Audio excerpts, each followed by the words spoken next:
Hola, ¿qué tal? Soy José Luis Marín y quiero darte la bienvenida a este curso de experto en psicopatología y psiquiatría. Quiero darte la bienvenida y también mostrarte nuestro enorme agradecimiento por tu confianza. Esa confianza que nos otorgas inscribiéndote en este curso y poniendo tu esfuerzo y tus expectativas en que te resulte útil en tu formación, en tu desarrollo profesional. Mira, ojalá sea así. Ojalá al terminar el curso tus expectativas hayan sido satisfechas. Yo desde aquí lo que quiero plantearte, lo que quiero contarte es que nosotros vamos a hacer todo lo que no sabemos para que eso sea así, para que realmente este curso haya compensado tu esfuerzo y para que terminado este curso, también veas la psiquiatría, ya hemos conseguido ofrecerte otra mirada, veas la psiquiatría de otra manera, de una manera seguramente, espero, más humana y también más útil a la hora de ayudarte a ver tus pacientes. Ese es un objetivo fundamental para nosotros, ayudarte a entender a nuestros pacientes. En este primer vídeo vamos a ver algunos imprescindibles y vamos a ofrecerte alguna información también imprescindible para poder entender dónde estás y cómo va a ser el desarrollo del curso. Así que para empezar, lo primero que quería contarte, claro, es por qué me atrevo a ponerme delante de ti contándote cosas sobre psiquiatría. Esto es, cómo he llegado hasta aquí. Pues mira. Yo estudié medicina en la Facultad de Medicina de la Universidad Complutense de Madrid y en el Hospital Clínico asociado. Y desde siempre me interesó la psiquiatría. Inicialmente tengo que reconocerte que me gustaba mucho la medicina interna, pero desde la medicina interna, cuando empezaba ya como estudiante interno en el hospital, empezaba a ver pacientes, me daba cuenta de que muchas de las cosas que nuestro paciente mostraba por el cuerpo, en el cuerpo, tenían que ver con algo que relacionado más con su vida y desde luego con eso que ya se empezaba a llamar psicología, lógicamente. Y empezó a llamarme la atención aquello que ya en aquel momento, claro, en la segunda mitad del siglo XX se empezaba a llamar, se llamaba hace años, medicina psicosomática. Así que desde la medicina interna a la endocrinología, pues fui ascendiendo por la hipófisis al hipotálamo, al cerebro límbico, al neocórtex, y al final, pues me interesó mucho la psiquiatría y luego dentro de la psiquiatría, especialmente la psicoterapia. Pero aquí voy a hablarte como psiquiatra. Bueno, como psiquiatra he sido durante muchos años miembro de la Asociación Americana de Psiquiatría. Esto no creas que lo cuento como un valor, no creas que siempre estoy especialmente orgulloso de ello, pero tampoco estoy arrepentido. En cualquier caso, lo que quiero decirte con esto, mostrándote una credencial que así lo justifica, es que he sido siempre un psiquiatra inside, esto es, que no soy un outsider, esto es, que en cualquier caso, nos guste más o menos, la Asociación Americana de Psiquiatría es la institución que ha dirigido el rumbo de la psiquiatría occidental de los últimos, exactamente en los últimos 40 años, o de una forma muy marcada en los últimos 40 y tantos años, exactamente desde 1980, y en algún momento te diré por qué exactamente en esta fecha.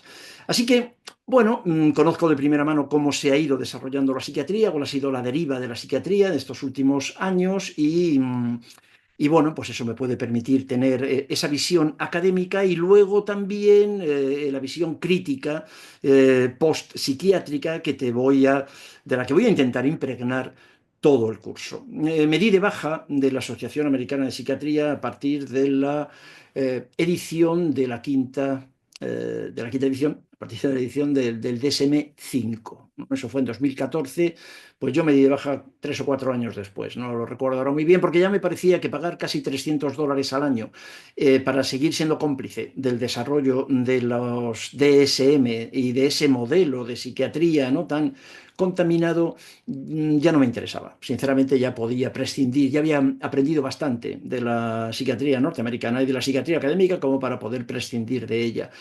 También te pongo aquí dentro de mis antecedentes profesionales, antecedentes penales casi.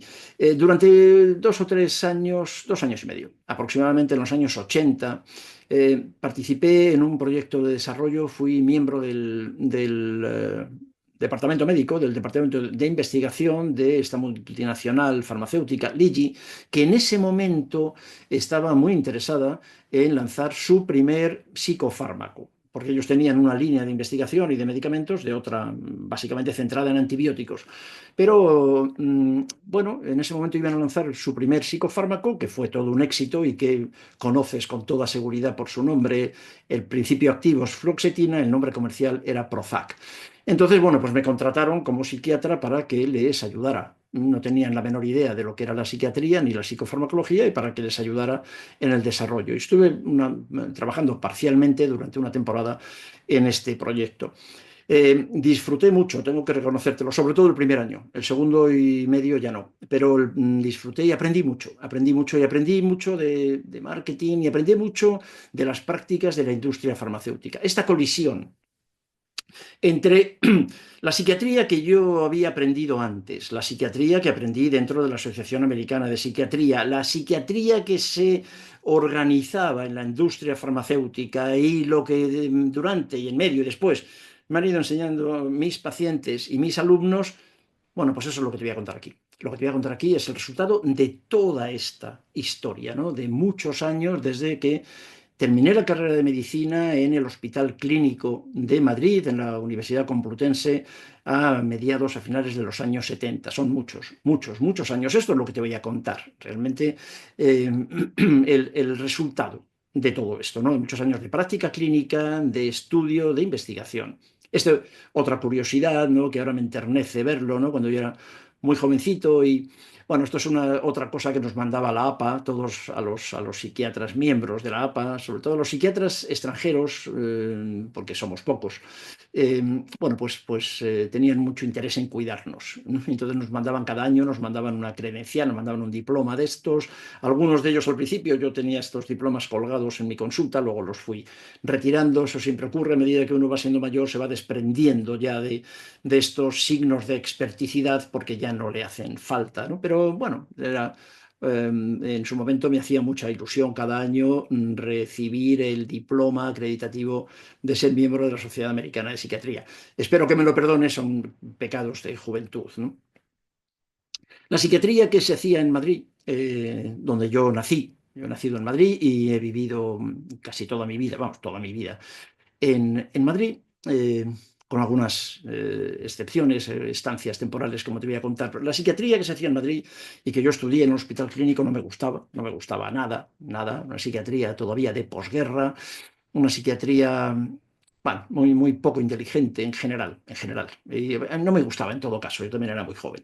Y bueno, decidí que esa psiquiatría no me interesaba, iba a aprender otra psiquiatría en otros lugares del mundo y bueno, pues en algunos de los lugares en los que me admitieron fue en el Hospital Universitario de Gante, en Bélgica.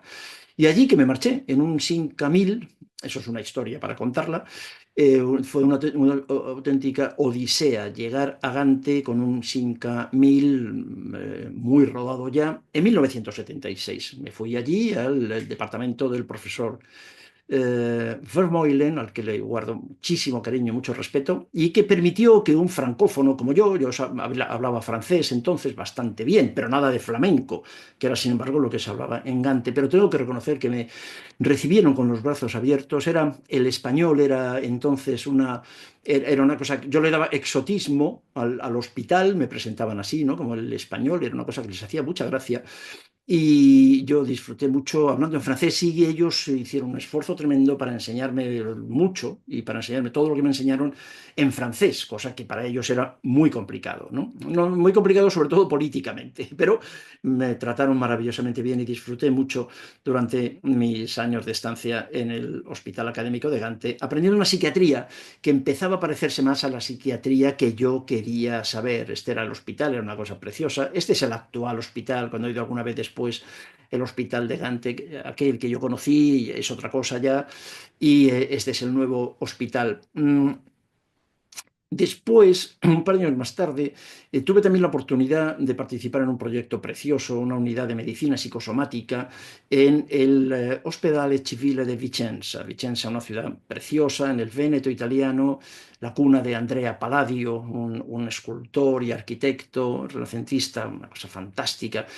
También disfruté muchísimo en mi estadía en Vicenza aprendiendo medicina psicosomática y empezando ya a aplicar lo que estaba sabiendo, quería saber de psiquiatría y de psicosomática en pacientes en un hospital general. Esto era mientras que en Gante estuve en un departamento de psiquiatría, aquí estuve trabajando en un servicio de medicina interna. Y aquello también fue algo francamente interesante. Para mí estaba en aquel momento estaba muy lejos de las cosas que se hacían en España. Luego nos hemos aproximado. Ahora mismo en España hacemos la misma psiquiatría y medicina interna psicosomática que hacen en cualquier lugar del mundo y probablemente mejor que en muchos, ¿no? Pero en aquella época había un espacio, había una fractura importante, ¿no? Y cuando volví, tuve la oportunidad de empezar a ser médico residente en el hospital, en el gran hospital de la beneficencia del Estado, que así se llamaba cuando yo empecé. Un hospital que se construyó y se inauguró en 1955. Quienes vivís en Madrid o conocéis la ciudad, sabéis que este hospital ahora, perdón, sí, este hospital es el Hospital de la Princesa. Este es el Hospital de la Princesa, pero cuando yo llegué, cuando yo me marché, ya era Hospital de la Princesa, ciertamente, pero cuando yo llegué era el Gran Hospital del Estado. Y ahí, en ese Gran Hospital del Estado, yo viví toda la reforma del Gran Hospital del Estado, el Hospital de la Princesa. Allí, con otros compañeros, fundamos la Sociedad Española de Medicina Psicosomática y Psicoterapia, a finales de 1978. Así que en esta casa llevamos 40 y tantos años, ya 40 y bastantes años, ¿no? Trabajando en lo que venimos diciendo, la psicologización de la medicina, la medicalización o la integración, en cualquier caso. Nuestro trabajo ha sido de toda la vida, de siempre, integrar lo médico, lo corporal y lo mental, lo biológico, lo psicológico, lo relacional, lo social. Así llevamos mareando esta perdiz más de 40 años. Este es, como os decía, el Hospital de la Princesa, del que me marché hace algunos años para trabajar en el centro clínico privado de la Sociedad Española de Medicina Psicosomática y Psicoterapia. Estas son mis credenciales en un resumen muy breve, ¿no? Que me permite abordar este curso con una cierta tranquilidad, ¿no? Agradeciendo una vez más tu confianza y esperando no defraudarte. Y ahora vamos a ver si con todo esto que te he contado puedo llegar a convencerte de que alcancemos juntos los objetivos de este curso. Los objetivos de este curso, pues mira, lo primero no habría que ordenarlos, pero lo he hecho. Conocer los grandes cuadros psiquiátricos, los más frecuentes en la consulta, porque me parece que esto es lo que te ha traído a este curso. Lo que te ha traído a este curso es, teniendo en cuenta que tanto desde la medicina como desde la psicología también, o desde otras ciencias de la salud, en general se habla poco de psicopatología y bastante poco de psiquiatría o nada. De psiquiatría, pues seguramente lo que te interesa más es saber cómo es la esquizofrenia, cómo es el trastorno bipolar, cómo son los trastornos alimentarios, los trastornos disociativos asociados al trauma, ansiedad, etcétera, ¿no? Los grandes cuadros psiquiátricos. Bueno, yo entiendo que eso es así, que eso es lo que te interesa y a mí también yo estoy de acuerdo con eso y te lo voy a contar. Vamos a ir hablando de todo ello a lo largo del curso en cada uno de los módulos, ¿no? Uno de los objetivos del curso es que al final podamos responder a las 5 preguntas clave de la psicopatología. Es la ciencia que se ocupa de entender a los pacientes. Bueno, de esto lo vamos a definir más adelante, pero estas 5 preguntas clave delante de cada uno de nuestros pacientes es el motivo de consulta, escuchar qué le pasa, cuál es el motivo de consulta, entendiendo algo que me has escuchado seguramente, si ya me conoces, me has escuchado decir en muchas ocasiones, el motivo de consulta casi nunca es el problema, pero necesitamos ese motivo de consulta y le damos importancia, lógicamente. Así que, ¿qué le pasa a nuestro paciente? ¿Cómo le pasa? ¿Cómo? ¿Cómo? Todos nuestros pacientes son diferentes. No existe la esquizofrenia, no existe la depresión. Existen personas deprimidas y cada persona deprimida es un cómo diferente. Se deprime de una manera diferente y seguramente además por un motivo diferente. ¿Desde cuándo? Desde cuando ahí incluimos una variante muy importante que hemos empezado a notar en los últimos años, ¿no? A incluir en los últimos años, cambiar la pregunta también del qué te pasa, por qué te ha pasado, desde cuándo. La niña era una niña absolutamente normal, todo muy bien, una niña fantástica y de repente dejó de comer. El chico era un chico fantástico, todo iba muy bien, no había grandes problemas, no todo estaba bien y de repente pues empezó a escuchar voces de la televisión. ¿De acuerdo? O el niño otra vez o la niña, pues todo era fantástico, todo muy bien, todo bien, y de repente empezó a inyectarse heroína. No es así. Es algo que quiero plantear ya desde el principio. No, no lo vamos a plantear así. No, no, ese de repente en psiquiatría, salvo situaciones absolutamente excepcionales relacionadas con un trauma físico, con un accidente, con un traumatismo, con una infección cerebral, no ocurre, no ocurre. Esa esquizofrenia, ese trastorno bipolar, ese TDAH, esa anorexia o esa depresión, seguramente llevan años, años, aunque no hayan sido diagnosticadas porque no estaba todavía presentando la sintomatología característica, pero vamos a ver lo que te propongo como algo absolutamente apasionante, ¿no? Vamos a estudiar la historia. La historia, a mí me gusta mucho la historia y voy a intentar contagiarte también de ese gusto, porque la historia de la humanidad nos explica la humanidad y la historia de nuestro paciente nos explica a nuestro paciente. Así que vamos a ver por qué ahora aparece la esquizofrenia. ¿Por qué? ¿Y desde dónde y desde cuándo? ¿Y cómo aparece esa esquizofrenia? Y vamos a ver también por qué aparece la esquizofrenia. ¿Por qué? ¿Por qué aparece la esquizofrenia? ¿Por qué esta personita no quiere comer a partir de ese momento? ¿Por qué esta personita no puede dormir, no puede estar quieto, no puede prestar atención? ¿Por qué también vamos a ver para qué? ¿Para qué? Un concepto que quiero incluir desde el principio. ¿Para qué? Vamos a pensar. El objetivo del síntoma. ¿Al servicio de qué está el síntoma? ¿Para qué sirve el síntoma? ¿Para qué una persona se inyecta heroína? ¿Para qué una persona comienza a beber? ¿Para qué una persona comienza a escuchar voces? Vamos a ver si esos síntomas de lo que luego nuestro compañero José María Álvarez perdón, no, José María, lo llevamos haciendo hace siglos, ¿no? Estos síntomas de locura ¿qué, qué hacen aquí en este momento? ¿Para qué están? ¿Para qué sirven? Esto también me parece apasionante. Vamos a poder ver a nuestro paciente de otra manera si entendemos al servicio de qué está el síntoma, al servicio del paciente, al servicio del sistema, al servicio de la cultura, al servicio de la sociedad, al servicio... Es apasionante también, me parece, el poder entender todo esto. Y también vamos a preguntarnos, ¿y por qué ahora? ¿Por qué el de repente? Vamos a buscar en la aparición de una patología concreta, vamos a buscar la oportunidad. ¿Por qué en este momento? ¿Por qué ahora? Vamos a buscar la crisis. Los pacientes no consultan por un síntoma, los pacientes consultan por una crisis. Siempre hay una situación de crisis. Siempre. Vengo a la consulta porque estoy deprimido. ¿Desde cuándo tienes síntomas depresivos? Ah, pues hace muchos años. Yo creo que toda mi vida he sido una persona depresiva. Eso lo he escuchado cientos de veces. La pregunta entonces es, ¿por qué viene ahora? Si lleva deprimido o deprimida años. ¿Por qué viene ahora? ¿Qué es lo que me trae ahora? Una crisis. Me trae una situación de crisis, siempre es así. Vamos a buscarlo. También porque es interesante, mucho más interesante que mirar en el DSM-5 para hacer un diagnóstico, que eso lo puede hacer cualquier persona. Eso no tiene, a nuestro juicio, ningún valor. Yo entiendo que si estás en este curso es porque has llegado, al menos, no sé si parcial o totalmente, o me has superado a conclusiones como esta, ¿no?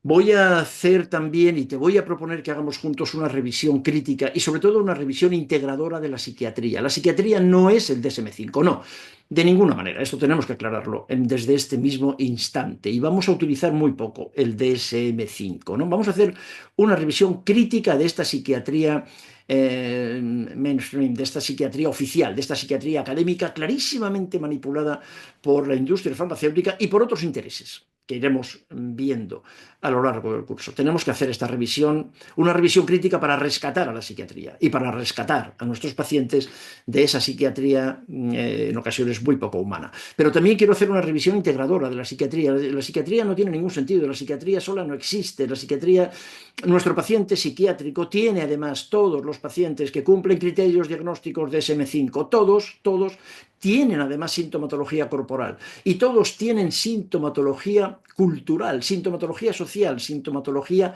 relacional. De forma que la psiquiatría solo en términos de mente, de fenómenos mentales, de fenómenos psíquicos, no tiene, a mi juicio, ningún interés, o perdón, tiene muy poco interés, resulta muy aburrida. lo que te voy a proponer es que veamos al paciente en su historia y en su contexto, y que le veamos relacionándose con los demás, relacionándose consigo mismo, relacionándose con su cuerpo, y ver hasta dónde la patología digestiva tiene relación con la depresión. Que ya te advierto a ti, aquí, ahora, que sí, que naturalmente que sí, que la tiene, ¿no? En resumen, lo que voy a proponerte de entrada es obligarte, pongo obligarte entre comillas, te das cuenta, no te puedo obligar a nada, o sea, no te lo tomes al pie de la letra, ¿no? Pero bueno, yo lo voy a intentar, te voy a obligar a pensar de otra manera, y te voy a obligar a pensar, ese es mi trabajo es no que estés de acuerdo conmigo, mi trabajo consiste en provocarte, es toda una provocación este curso, para que tú decidas después si estás de acuerdo conmigo o no. Y puedes decir, oye, pues mira, esto que me estás contando no me parece bien. Lo que ocurre es que para que digas esto no me parece bien, tendrás que argumentar el desacuerdo. No tienes por qué estar de acuerdo, pero sí tendrás que argumentar el desacuerdo. Y este es mi trabajo. Mi trabajo será básicamente provocarte para pensar, básicamente para pensar de otra manera.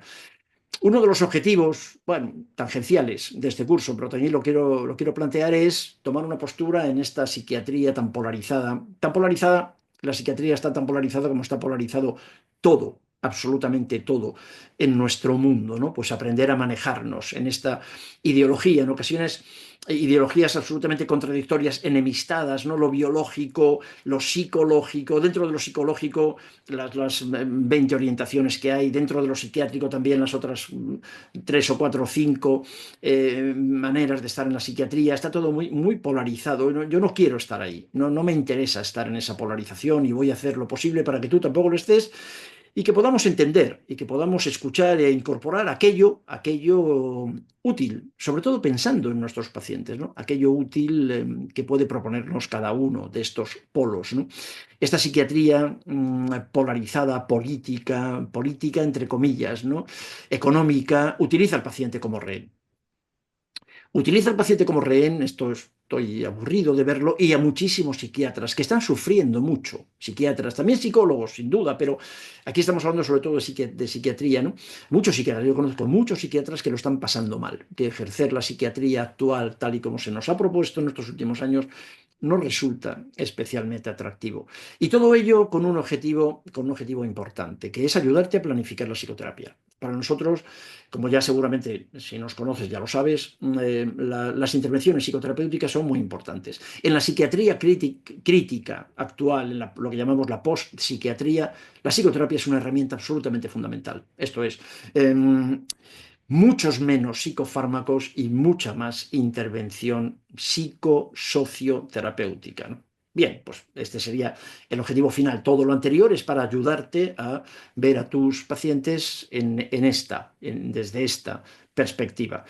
Y quiero por fin hacerte también una advertencia, que seguramente ya has intuido. Si lo que quieres es una psiquiatría académica, la psiquiatría oficial, la psiquiatría de la APA y la psiquiatría DSM-5, lamento muchísimo decirte que este no es el sitio. No. Hay muchísimos libros de psiquiatría, de hecho, estoy rodeado de ellos, ¿no? Muchísimos libros de psiquiatría, y a lo mejor es entonces ahí donde tendrías que buscarlo. La psiquiatría académica hace algunos años que dejó de interesarme. Hay muchísimos libros, si quieres yo te los voy a recomendar. Me va a costar trabajo recomendártelos, pero en todo caso son mucho más baratos que este curso. Son todos iguales, además, tampoco hay mucho que recomendar, son todos iguales, es repetir todos lo mismo. ¿De acuerdo? El DSM-5 y la búsqueda de explicaciones genéticas y de justificaciones genéticas, de explicaciones biológicas y poco más. Son todos iguales. Entonces, no, yo voy a hacer todo lo posible por por separarnos de esa psiquiatría de libro oficial. Así que eso quiero advertírtelo para que sepas, en todo caso, a lo que te expones a partir de ahora. ¿Cómo va a ser el curso? Bueno, este es un curso fundamentalmente online, con 8 módulos diferentes, perdón, perdóname, con 6 módulos distintos que vas a encontrar en el aula virtual. A estas alturas ya has entrado al aula virtual, por eso estás viendo este vídeo, ¿no? En el aula virtual verás que hay 6 módulos, cada uno de ellos tiene un número determinado, depende del tema, de vídeos.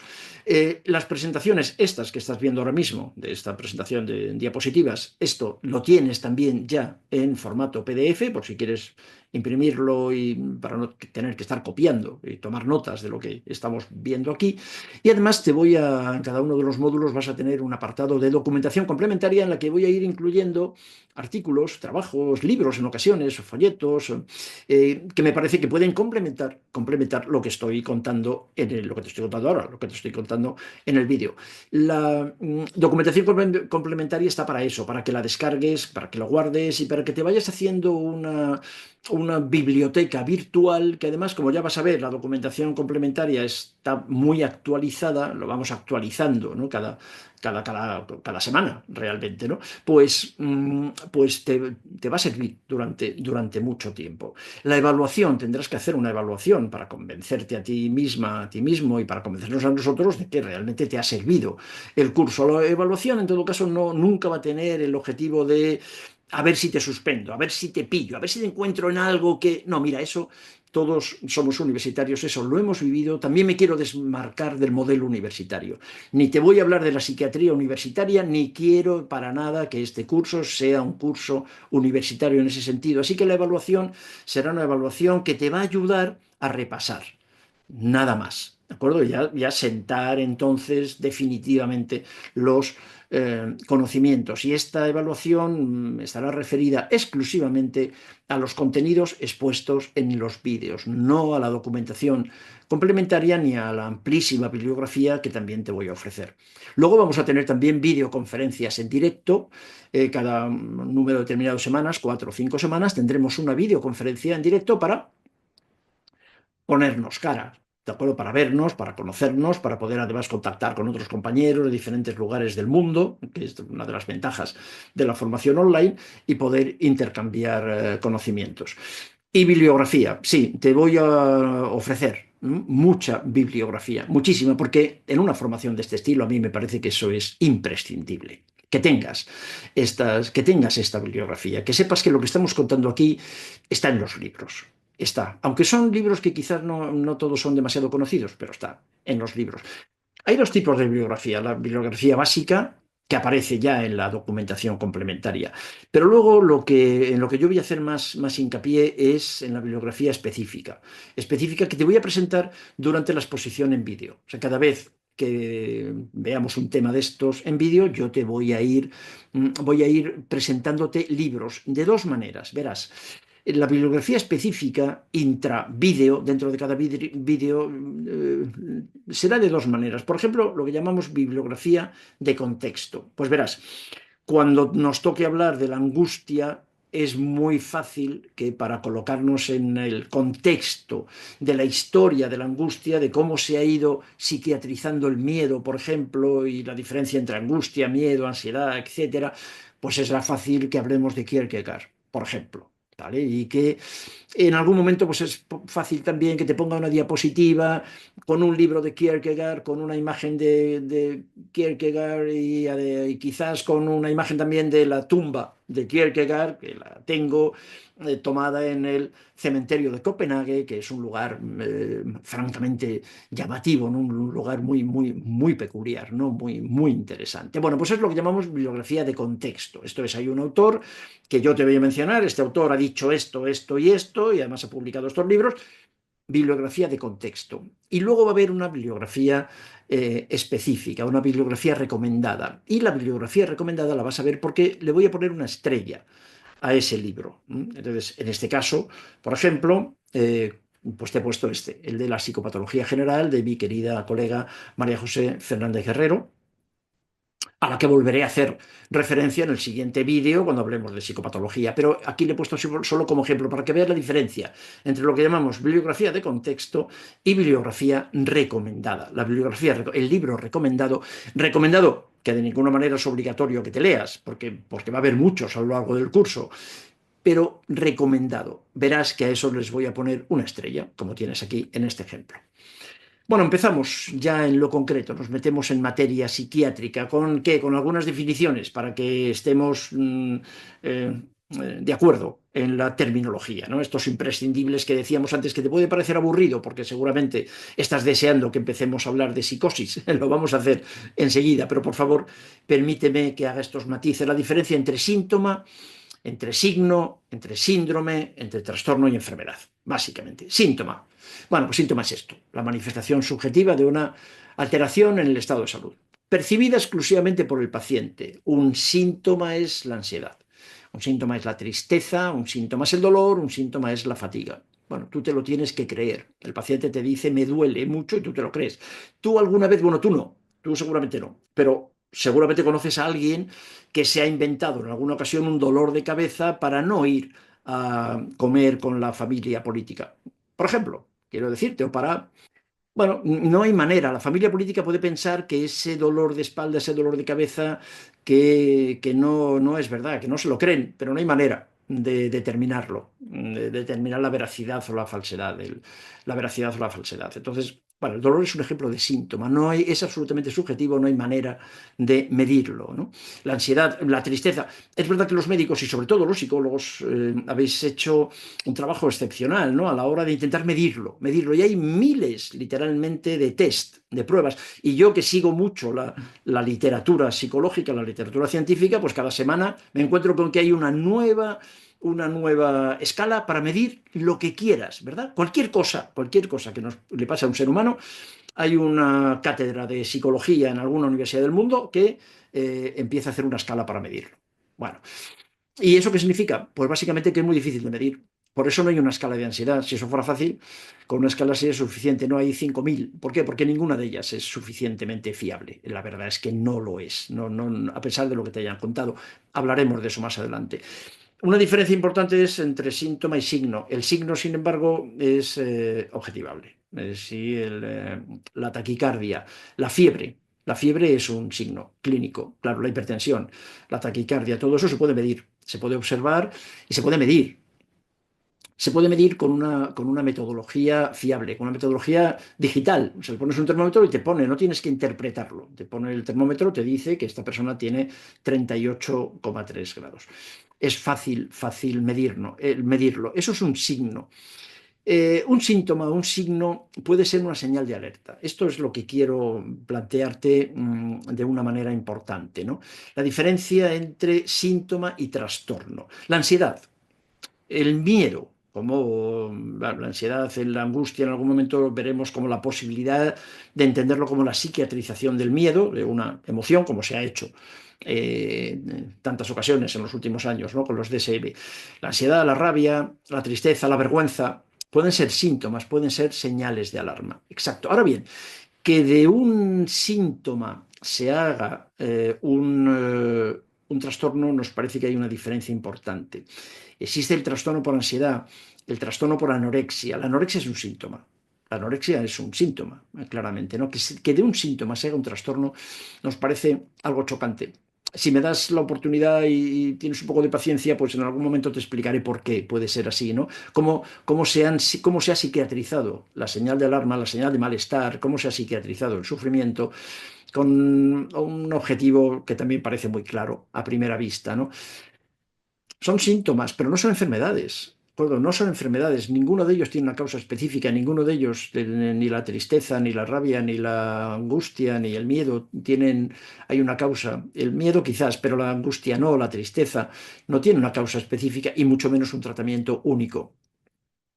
Lo que ocurre es que en nuestros últimos 30, 40 años, la intolerancia, la frustración y la medicalización de la vida en la cultura occidental han convertido síntomas, ha convertido el malestar en enfermedades. Eso tenemos que tener mucho cuidado. En enfermedades, porque cualquier cosa que convertimos con el modelo biomédico actual en el que vivimos tú y yo y otros miles de millones de personas, en el momento en que algo lo convertimos en enfermedad, lo estamos medicalizando y le estamos poniendo un tratamiento médico. Tratamiento médico supone fundamentalmente un tratamiento farmacológico, psicofarmacológico o farmacológico en general. Y convertirlo además en enfermedad le da nombre, le da categoría, le da una entidad que con mucha frecuencia excluye otras maneras de aproximarse a este fenómeno. Y eso es tramposo. Y eso no me gusta, y eso te voy a explicar por qué no me gusta más adelante y por qué no nos gusta, en general, a quienes vemos la psiquiatría como yo. La psiquiatría es subjetiva, fundamentalmente subjetiva. El DSM se intentó, se hizo para lo que nos vendieron desde el principio del DSM era que era una manera de que todos los psiquiatras del mundo nos entendiésemos, porque así se categorizaba pura literatura. La psiquiatría sigue cargada de signos y de síntomas. ¿De acuerdo? La psiquiatría no trabaja con enfermedades. Déjame seguir avanzando en esto, ¿no? Pero recuerdo aquí el principio de Heisenberg, de incertidumbre, no pura física.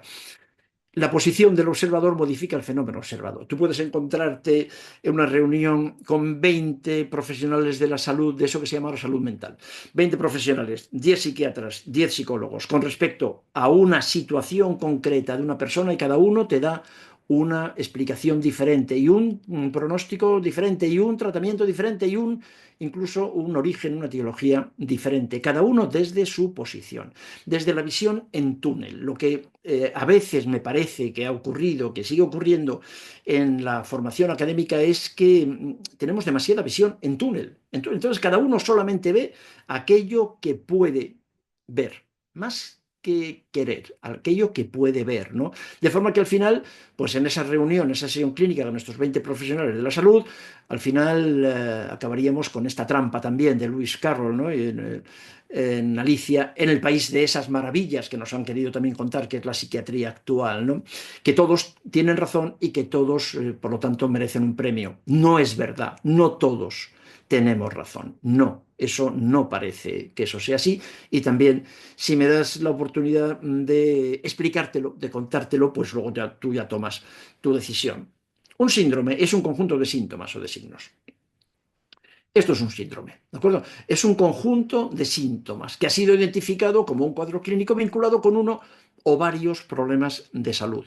En un síndrome entonces hay muchos síntomas que se dan habitualmente juntos, se dan juntos con mucha frecuencia.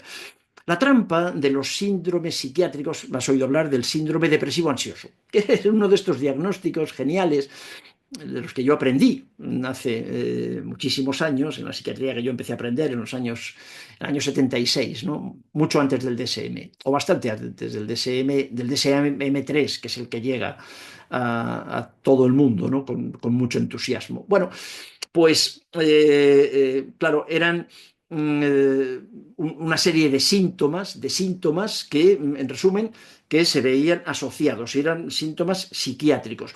Eh, que se llamaban, bueno, síndrome depresivo ansioso, te decía, pero ahí había una trampa también que a mí me llamó la atención desde que era muy chiquitín, ¿no? ¿Dónde estaban los síndromes, dónde estaban, perdón, los síntomas corporales? El síndrome ansioso es tal, el síndrome depresivo, ya sabes, el síndrome. Pero ¿dónde estaban los síntomas corporales? Porque si te das cuenta, todos nuestros pacientes, todos los pacientes que consultan en psicología, en psicoterapia, en psiquiatría, todos tienen síndromes, conjunto de síntomas, ¿no? Que están categorizados ahora en un diagnóstico concreto. Pero síntomas del punto de vista de manifestación psicológica, ¿no? Pero te das cuenta también, no, no te das cuenta porque no te lo han enseñado, pero todos ellos tienen también síntomas corporales y todos ellos tienen también síntomas de relación, relacionales, que se ignoran habitualmente. Cuando se habla de síndrome depresivo ansioso o síndrome depresivo, solo se hace referencia a la depresión. Cuando se habla de trastorno depresivo, solo se hace referencia a lo psicológico. Eso lo entiendo, tiene sentido, pero me parece muy peligroso, porque la persona que viene a la consulta no es solo un fenómeno mental, es un fenómeno mental con un hígado, con páncreas, con un intestino grueso, con un corazón, con una piel y además con una madre, con un padre, con unos cuñados y con unos hijos y con unos compañeros de trabajo.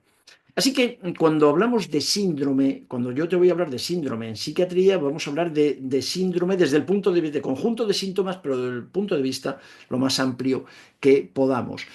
Desde esta manera es fácil entender entonces, claro, que el síndrome puede tener, este síndrome, tal y como te lo estoy contando, puede tener muchísimas etiologías, muchísimos elementos que hayan podido influir en el origen de la situación.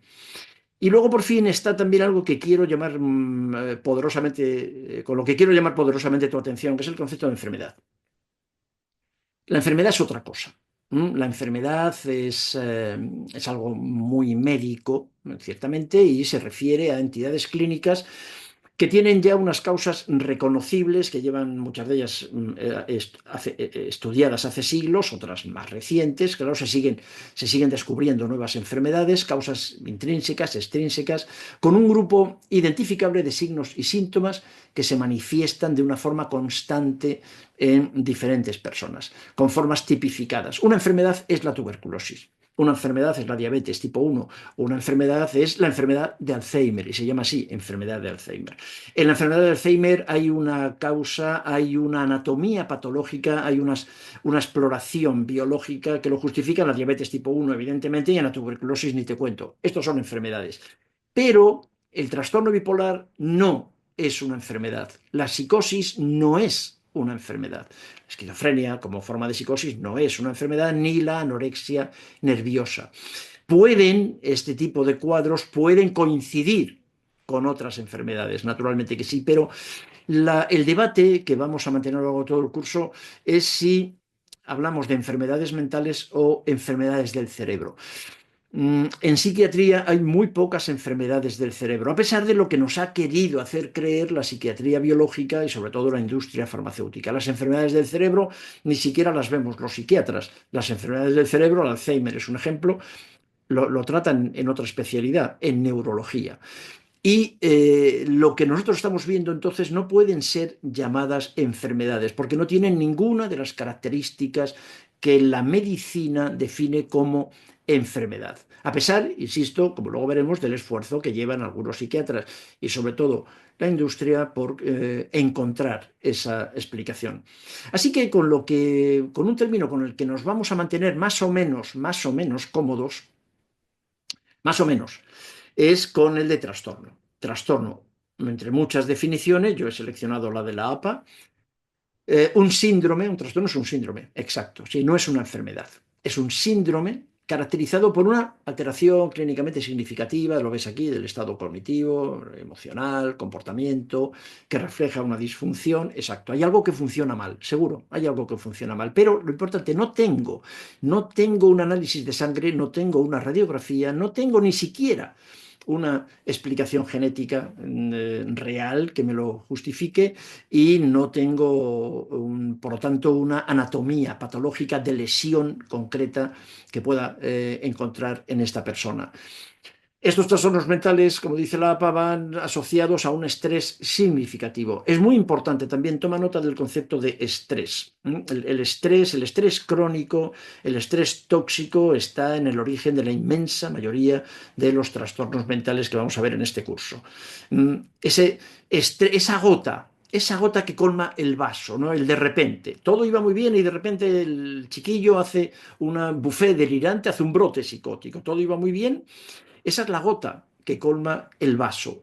Lo que tenemos que plantearnos es por qué le damos tanta importancia a la gota que colma el vaso y sin embargo tenemos tanta tolerancia con los millones de gotas que han ido llenando el vaso previamente. Esa gota, esa última gota es exactamente igual que las anteriores. ¿Te das cuenta? Y sin embargo estamos muy preocupados por la gota que colma el vaso, ¿no?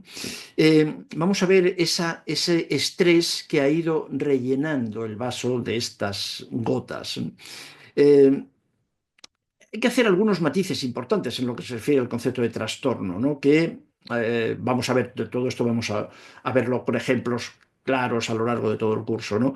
Que una respuesta predecible o culturalmente aceptable ante un estrés usual o una pérdida no constituye un trastorno mental. No constituye un trastorno mental, pero sin embargo el DSM está lleno de cosas de este estilo. Eso es así de curioso, ¿no? El DSM-5, por decir una edición, pero el 4 y el 3 están llenos de cosas de este estilo y se llaman trastornos adaptativos o trastorno por duelo, duelo prolongado, duelo diferido. Está lleno, es curioso, ¿no? Y sin embargo sería una respuesta predecible, una respuesta culturalmente aceptable, ¿no? Teóricamente, sin embargo, y para nosotros, desde luego, eso no constituye un trastorno mental. Un comportamiento socialmente anómalo, político, religioso, sexual, no son trastornos mentales. Y esto te puede parecer muy obvio ahora, pero te recuerdo que la homosexualidad ha sido considerada un trastorno y ha estado tipificado en el DSM-3, que es el primero que yo llevo, al que yo accedo como psiquiatra en 1980, que esa es la fecha en la que la psiquiatría cambia de una manera radical. La homosexualidad estaba incluida, era un trastorno mental.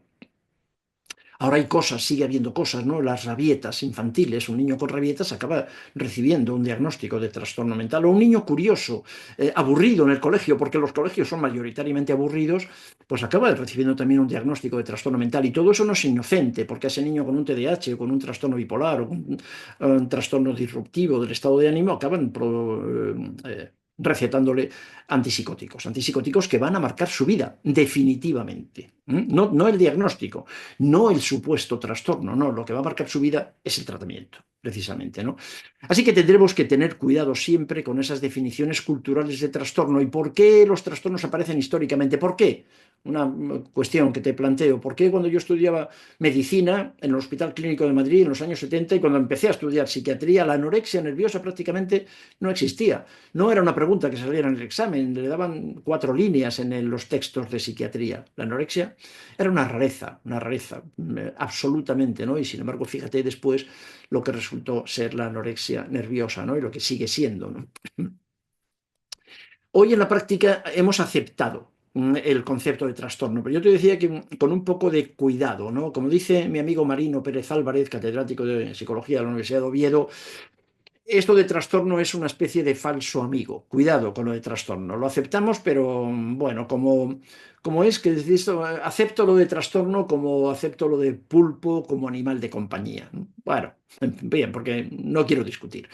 Pero Marino Pérez Álvarez como alternativa propone lo de tener un problema psicológico. Es una alternativa, ¿no? Porque los trastornos se siguen concibiendo como un tipo de enfermedad. O sea, en psiquiatría una parte importante de los psiquiatras, y lo que me parece peor, los medios de comunicación, la cultura dominante, muchas personas siguen hablando de enfermedades mentales. Y esto, bueno, pues voy a intentar convencerte para que no lo hagamos, que no hablemos de enfermedades mentales, porque no existen prácticamente las enfermedades mentales, no existen las enfermedades del cerebro, ¿no? Bueno, se utiliza la palabra trastorno, la traducción al castellano de disorder, evitando la palabra enfermedad, pero lo que yo llevo 40 años viendo en esta psiquiatría es que realmente es una enfermedad, la esquizofrenia es una enfermedad, mira, déjate de zarandajas, la esquizofrenia es una enfermedad, lo que pasa es que todavía no hemos encontrado las causas biológicas, todavía la genética que tenemos es una genética muy confusa, muy manipulada, muy fantasmática, y todavía no, pero la esquizofrenia la psicosis es una enfermedad del cerebro, ¿no? Que, bueno, esto es el sueño dorado, ¿no? El ideal de eso que se ha dado en llamar psiquiatría biológica, que yo vi el nacimiento de la psiquiatría biológica. Esto no ha existido toda la vida, esto es de los años 90, absolutamente hermanada con la industria farmacéutica, pues por motivos obvios, ¿no? La necesidad de psiquiatrizar, de convertir en enfermedades el malestar. El malestar no lo está dudando nadie, el sufrimiento mucho menos. ¿Entiendes el matiz? Estas personas sufren, una persona con una esquizofrenia sufre. Si me das la oportunidad, en algún momento te diré que la esquizofrenia es probablemente lo mejor que esa persona ha podido hacer en ese momento concreto de su vida y que sufría más antes de la esquizofrenia. Bien, pero una cosa es el sufrimiento y otra cosa es una enfermedad. Una persona puede sufrir muchísimo y no estar enfermo. Esto es un matiz que me resulta muy importante porque la estigmatización con la enfermedad me parece muy, muy peligroso. ¿Dónde está también la trampa? La trampa es lo que te han dicho, lo que llevas años escuchando. La depresión está causada por un desequilibrio químico. La depresión es el resultado de una alteración en el metabolismo de la serotonina. Eso te lo han dicho 1000 veces, sin exagerarte ni una, 1000 veces. Lo has leído en todos los libros de psiquiatría, en la mayoría de los de psicología, lo escuchas en la televisión, en los medios de comunicación. La serotonina y la depresión. Bueno, que hay alteraciones en el equilibrio de la serotonina en un trastorno depresivo, no te lo voy a discutir. Lo que sí se discute hoy en este momento muy claramente es que esa no es la causa de la depresión, ni lo ha sido nunca, nunca. En una historia de depresión se afecta la serotonina, claro que sí, pero no es la causa, es una consecuencia más. Se afecta la serotonina, pero también el colon, y por eso las personas deprimidas tienen estreñimiento. ¿Sabes? Y se afectan muchas otras funciones, también el sistema inmunitario, y por eso probablemente tienen más infecciones víricas. Se afecta todo, no solo la serotonina. ¿Te das cuenta del matiz? La serotonina, la alteración de la serotonina no causa depresión. La depresión o el TDAH afecta a la serotonina, como los ensayos que se han hecho es midiendo la serotonina de personas deprimidas, entonces se hace un hallazgo. Esta es lo que tenemos que tener cuidado, ¿no? La relación entre síntomas, hallazgos y enfermedad. Una cosa es un hallazgo biológico y una cosa completamente distinta es que eso se justifique como una enfermedad. Puede haber incluso cambios estructurales, pero esta es la pregunta. ¿Estos son causa o son un signo más de todo el proceso vital catastrófico secundario a una situación de estrés crónico que ha provocado además una respuesta inflamatoria que afecta además al sistema nervioso central, ¿no? Y bueno, para ir terminando este vídeo, el origen, vamos a pensar en el origen de los trastornos mentales. Probablemente es Freud uno de los primeros, no el único, pero el más conocido, de los autores que habla que se preocupa por el origen de los trastornos mentales, ¿no? Y él habla de origen de los trastornos mentales al referirse a cómo él asocia la histeria, como se llamaba en el siglo XIX, la histeria y las experiencias traumáticas. Esto sería un ejemplo de cuál es el origen de la histeria. El trauma en la infancia, específicamente el trauma sexual en la infancia. Tú sabes que eso Freud lo plantea así, y luego él mismo tiene que retractarse porque, bueno, porque políticamente no le interesaba seguir manteniendo eso en una Viena de final de siglo en la que sus pacientes formaban parte de la clase dominante de la jet set de aquella Viena y el reconocer que habían sido víctimas de abuso era intolerable. Bueno, la historia es una historia larga, pero no importa. Freud dice, y nosotros ahora mismo no tenemos ninguna duda sobre eso, nosotros y la mayoría de las personas que han trabajado en el campo, de que las experiencias traumáticas en la infancia están en el origen, directamente en el origen de una enorme cantidad de trastornos mentales. Esto hoy no se discute, ¿no? Pérez Álvarez habla de esta imagen, la imagen del río de la vida, ¿no? Como un lugar donde buscar los orígenes, el río de la vida, me parece precioso. Esto vamos a hacer también en este curso, pensar en el río de la vida y a veces se lo comentamos, esta imagen se la proponemos a los pacientes, como un lugar donde buscar los orígenes del qué te pasa en este momento. La pregunta no es qué te pasa, la pregunta otra vez es qué te ha pasado. Vamos a pensar en la biografía antes que en la biología. La biología nos interesa, ya lo creo que sí, pero vamos a pensar antes en la biografía, en la historia. En rojo marco una expresión que he copiado de Johann Hari y que me encantó cuando lo leí hace un par de años. Me encantó. La depresión no está en tu cabeza, la depresión está en tu vida. Me encantó, me parece fantástico. Johann Hari es como tantos otros autores, este es uno de los libros que te recomendaré en su día.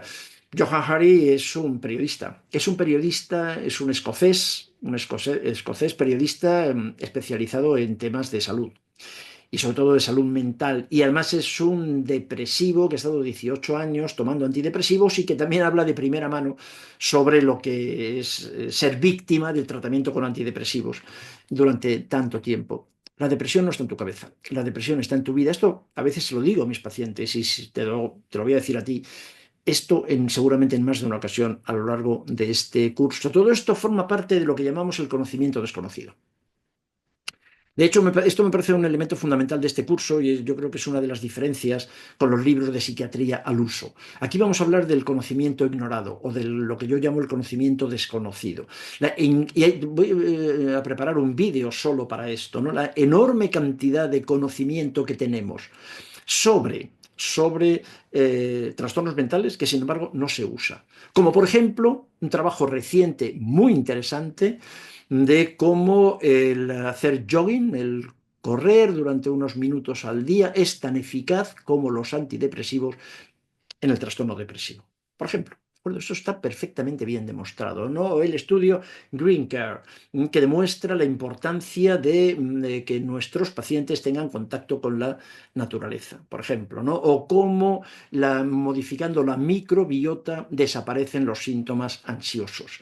Es decir, la enorme cantidad de conocimiento que existe, por supuesto, la relación entre experiencia traumática infantil, no solo abuso sexual, sino en general experiencia traumática infantil, lo que llamaremos el trauma del desarrollo, ¿no? El trauma relacional temprano en la esquizofrenia, esta prevalencia del 90%, ¿no? de incidencia de relación, perdón, entre diferentes trastornos esquizofrénicos y abuso sexual, ¿no?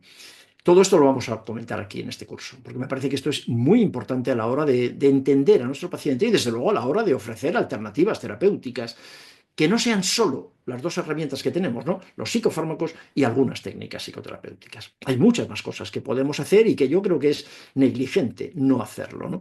En resumen, nosotros lo que vamos a plantear es que los trastornos mentales no son entidades naturales, son entidades interactivas.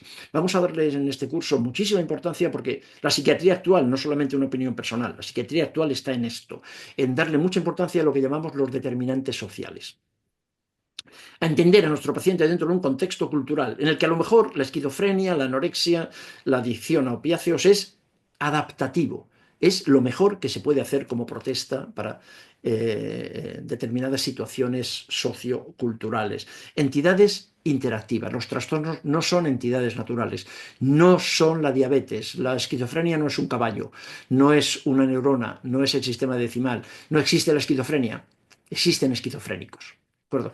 Existen personas manifestando sufrimiento de diferentes maneras, ¿no? Algo que vamos a insistir también es no excluir etiológicamente casi nada. Las causas de los trastornos mentales pueden y deben ser explicadas desde diferentes perspectivas. Huye de la simplificación, huye de la serotonina como única explicación. Esto es muy simple, muy primitivo en este momento y muy tramposo, porque hoy ya sabemos que eso es directamente falso, ¿no? Vamos a ver como una entidad, como entidades interactivas, los trastornos mentales desde una óptica de la física pura, como veremos en el próximo vídeo, ¿no? Dentro de la teoría general de los sistemas, ¿no? Trastornos de sistemas, ¿no? ¿Por qué se hace así? ¿Por qué existe esa confusión? ¿Por qué hay psiquiatras y personas que lo ven de una manera y otros que lo vemos de otro? Pues seguramente el origen de la confusión tiene que ver con un médico del siglo XVIII, siglo XIX, con Bale, que es uno de los primeros que empieza a buscar las causas de la locura en un problema cerebral, en alteraciones cerebrales. Ya se había hecho antes, por supuesto, ¿no? Hay cráneos que se ven en la cima de los huesos en Atapuerca, han aparecido cráneos o aparecerán cráneos trepanados para sacar la piedra de la locura del cerebro, pero Bale es uno de los primeros que lo hace de una forma ordenada, ¿no? Buscando estos neurotransmisores. Él lo que buscaba eran alteraciones en las membranas, decía, ¿no? Y que eso explicaba la psiquiatría. Lo que ocurre es que eso no se ha encontrado. Esa causa orgánica no se ha encontrado, esa enfermedad de la mente, de la cabeza, no se ha encontrado, pero esa búsqueda encontró eco, claro, en la ideología positivista, mercantilista, claro, típica de la revolución industrial, del capitalismo feroz, del turbocapitalismo, y logrando, y esto es lo que más me preocupa, y lo que voy a sugerirte también como alternativa, que la conversación, que era una conversación posible con el loco, y que yo las recuerdo haberlas tenido, con el delirante, eso se ha ido perdiendo, se ha ido declinando. Hay algunos reductos que ahora están recuperándose, pero lo que se ha hecho con esta búsqueda de la enfermedad mental, en esta confusión, es convertir al clínico clásico en un expendedor de recetas de la actualidad. En este momento, y si eres psiquiatra, bueno, si eres psiquiatra no estás aquí, seguramente, pero que yo no quiero que se enfaden los psiquiatras, no quiero que os enfadéis, que te enfades conmigo, pero una parte importante de la psiquiatría actual consiste en hacer recetas, nada más. Mirar el DSM-5, ver que tu paciente coincide con una serie de síntomas, adjudicarle una categoría diagnóstica y ponerle inmediatamente el tratamiento que te han dicho los visitadores médicos que corresponde con ese diagnóstico y que teóricamente eso le va a hacer bien. Al final nos han convertido en expendedores de recetas con esta confusión. Que hayamos terminado hablando entonces de enfermedades mentales y no de locura, yo creo que eso es un error y que se debe al error de Bale. Y desde luego la posterior utilización de este error para obtener determinados beneficios académicos, beneficios de poder y beneficios económicos, naturalmente, ¿no? Un psiquiatra conocido en nuestro medio, un hombre muy, muy, muy inquieto y muy ingenioso y muy inteligente, que, bueno, ha escrito José María Álvarez textos como este, ¿no? La invención de las enfermedades mentales o Hablemos de la locura. José María Álvarez cuenta, ahora te lo voy a decir y con eso terminamos. Perdóname, como ejemplo, esto es un ejemplo de lo que te hablaba antes al principio del vídeo de bibliografía de contexto. No, no tienen estrella, estos dos libros no tienen estrella, no te los voy a recomendar de una manera especial, pero sí quiero hacer referencia a este autor, a este compañero, José María Álvarez, y haciendo referencia como un autor que ha escrito libros muy, muy interesantes, ¿no? Lo que dice José María, y copio directamente, es que el loco no pierde por completo el gobierno de sí mismo. Aunque decida mal, él es quien elige. Por ello la locura es una defensa. Mira, esto me parece muy provocador también, pero como te decía al principio, este es mi trabajo. La locura es una defensa. Cuanto más desvalido está un sujeto, más echa mano de la locura. La enfermedad mental, en cambio, es una desgracia irremediable en la que el sujeto no tiene nada que hacer. Es mucho más estigmatizante, ¿no? La enfermedad. Esto es algo genético, esto es algo biológico. Ahí la persona ya no tiene nada, no tiene agencia, le hemos quitado la agencia. Nosotros le vamos a dar sustancias externas, químicas, que le van a curar. ¿No es verdad? Ni un solo psicofármaco ha curado jamás a una persona con un trastorno mental. Jamás un loco ha sido curado con un psicofármaco. Jamás. Ni lo vamos a hacer. Eso no va a ocurrir. Y sin embargo están estigmatizados para siempre, porque eso ya es o genético o biológico o ambas cosas. Eso ya no tiene solución. El sujeto está abolido. Por eso dice José María, y con esto termino, en mi opinión es preferible hablar de locura que de enfermedad mental. Dale alguna vuelta a esto, ¿sabes? Hablar de locura en este momento suena muy mal. Cuando yo empecé a estudiar psiquiatría no sonaba nada mal.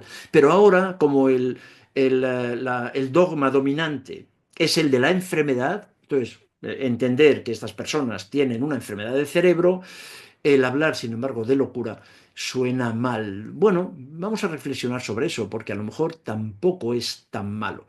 El problema que tenemos, y con esto termino este vídeo, el problema es, ¿y ahora qué hacemos con los locos? O con los trastornados, o con lo que tú quieras. A mí no me mires, yo no voy a decirte nunca que qué hacemos con los enfermos mentales. ¿De acuerdo? Entiendo, espero que hayas visto este matiz. En el próximo vídeo empezaremos a ver qué hacemos con los locos y, para empezar, qué hacemos con estas personitas maravillosas. Yo les quiero mucho. Cuando digo locos lo digo con todo el cariño y con todo el respeto. Con todo el respeto, ¿no? Y con toda la apreciación. He aprendido mucho con ellos y me he sentido siempre muy bien tratado por ellos, seguramente porque yo he procurado tratarles siempre también muy bien, y eso me parece que es contagioso. Lo primero que podemos hacer con ellos es entenderlo. Un loco, lo primero que tenemos que ver es que no es un sujeto a cambiar, es una persona a aceptar. Bueno, pues a partir de ahí continuamos con el próximo vídeo, y para terminar, y como siempre, pues muchísimas gracias por estar ahí, por tu confianza, y muchas gracias por tu atención, y un abrazo muy fuerte.